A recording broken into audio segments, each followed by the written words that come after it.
ఏమవుతుంది బాడీ అంతా ఎక్సర్సైజ్ అవుతుంది కదా. అయినప్పుడు మనం కొంత శక్తిని కోల్పోతాం. మళ్ళీ ఆ శక్తి రావాలి అంటే ఏమన్నా తీసుకోవాలి. అయితే ఆ బాబు ఏం చేస్తున్నారు, పాలు కాదు నీళ్ళే తాగుతున్నాడు. ఒక గ్లాసు నీళ్ళు తప్పకుండా తాగాలి. ఎందుకంటే పెట్టింటికి వెళ్తాడు, స్నానం చేస్తాడు కాబట్టి, అలసిపోతాడు కాబట్టి అతను గ్లాసు నీళ్ళు తాగాలి. తర్వాత సీజనల్, ఇప్పుడు జాంకాయలు సీజన్ అయితే జాంకాయలు, బయట మూతలు లేని ఆహార పదార్థాలు ఈగలు వాడుతుంది. ఈగలకి ఏముంటుంది, కాళ్ళకు బాగా రోమాలు ఉంటాయి. రోమాలు నుండి ఏం చేస్తుంది, దొడ్డిపోయినప్పుడు దొడ్డి మీద వాలి చక్కగా ఈ మూతలేని ఆహార పదార్థాల మీద వాడుతుంది. వాడినప్పుడు వాలి అది కాళ్ళదంతా అయిపోయిన తర్వాత వెళ్ళి అక్కడ వ్యాధులు వాడేస్తారు. అమ్మా నాన్న చెప్పి ఏం చేయాలి, ఆడుకోవాలి కదా, ఆడుకోవాలి. ఎక్కువ ఆడుకో, అరగంట గంట ఆడుకో. తర్వాత మీరు రాత్రి కానీ ఏదన్నా కొంతమంది తీపంటే ఇష్టం ఉంటుంది, నాకు ఇష్టమే. కొంతమందికి తీపి తిన్న వాళ్ళు రాత్రులు ఏం చేస్తారు, పండుని చక్కగా దుప్పట్లో కుట్టి ఆ పిల్లి మీ జల్లు వేసుకుని పడుతుంది. అప్పుడు తెల్లరపాటు ఏమవుతాయి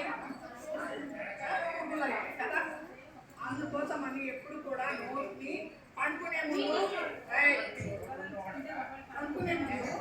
ఏం చేయాలి అంటే నోటిని ముక్కలించాలి.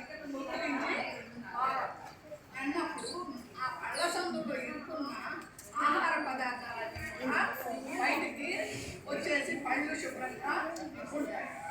ఇక్కడ చూడండి, సరైన సమయానికి ఆహారం తీసుకోవాలి. ఆహారం ఎలా తీసుకోవాలి, గబగబా నిద్రపోండి.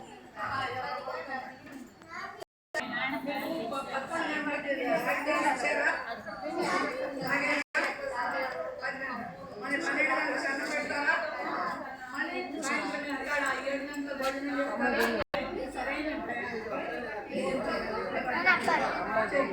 మనం అందరూ లేకపోతే వాడుకున్నారా, ముసవాళ్ళకి బయటకు పోతున్నారా,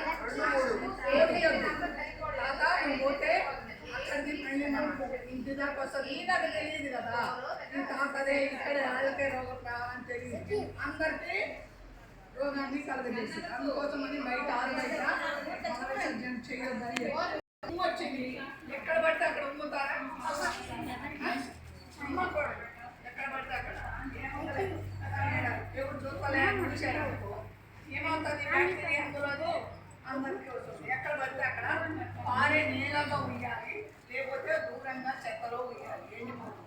లేకపోతే ఒకటే తొందరగా వచ్చింది జలుబు లాగా చెప్పాలంటే పూసిన మట్టి కట్టేయాలి, బ్యాక్టీరియా బయటకి రాదు. లేకపోతే సరైన టయానికి నిద్రపోవాలి.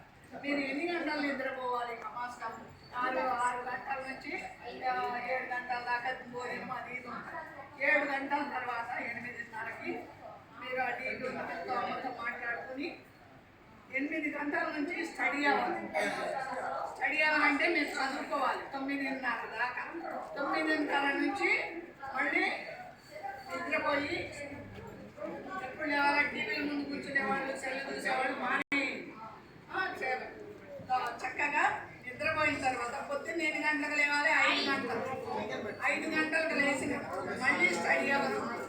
కొంచెం నీళ్ళు పోతుంది ఉక్కిలించి మొక్కలు కడుక్కొని కొంచెం నీళ్ళు తాగి మళ్ళీ చదువుకోవాలి. అప్పుడు ఫ్రెష్గా ఉంటుంది కాబట్టి చెప్పింది జ్ఞాపకము ఉంటుంది. కాబట్టి సరైన టయానికి సరైన ఎన్ని గంటలు నిద్రపోవాలి, కనీసము 8 గంటల కన్నా ఎక్కువ నిద్రపోకూడదు. 10 గంటల నుంచి లెక్క ఏంటి 5 గంటల దాకా